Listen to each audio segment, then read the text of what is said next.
All right, so a good follow-up with the pass we just went over is another pass, but kind of segueing off of that from butter half, right? Butterfly half guard.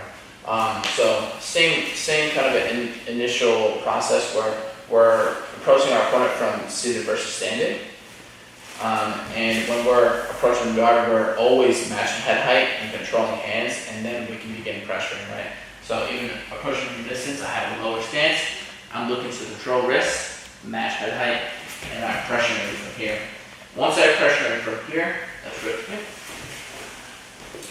Once I pressure in from here, I can look to control that same bottom side wrist, right? Throughout this entire sequence, this is very, very important.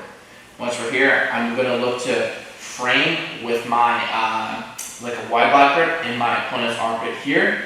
I'm going to look to keep head over head and force his elbow or force his shoulder to the mat leg. So this is just makes it very hard for him to get some sort of initiations going, right? Once we're here, as before, we can begin pressuring. Now, a lot of guys don't like this pressure, right? So they're going to look to put in a butterfly with the top side. So once we're here, all right, any sort of pummeling we're looking for, I'm going to look to kind of switch the positioning, right? Where I'm initially pressuring here, and if they pummel this leg forward, I like to come back to a position like so, once we're here, right? So we're going from the split squat here.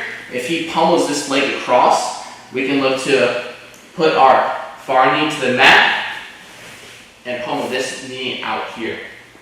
Now I'm doing this safely because I'm controlling this bottom side hand. If I were to do this and not control this hand, he can immediately look to begin attacking our legs, right?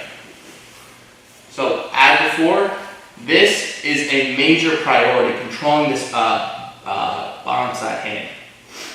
When we're here, I can look to kind of take my knee close to my opponent's hip and then begin dragging his knee kind of down and then force position like so, where I can begin kind of trying to connect our hips. And a lot of times our opponent will be kind of framing by our upper body, but it's going to be very hard for any of this to just be effective. So we're here. I'm keeping his knee far away from his chest, and I'm looking to just pressure my hips into his. Once we're here, I can look to step over to mount because our hips are very, very close to each other, like so.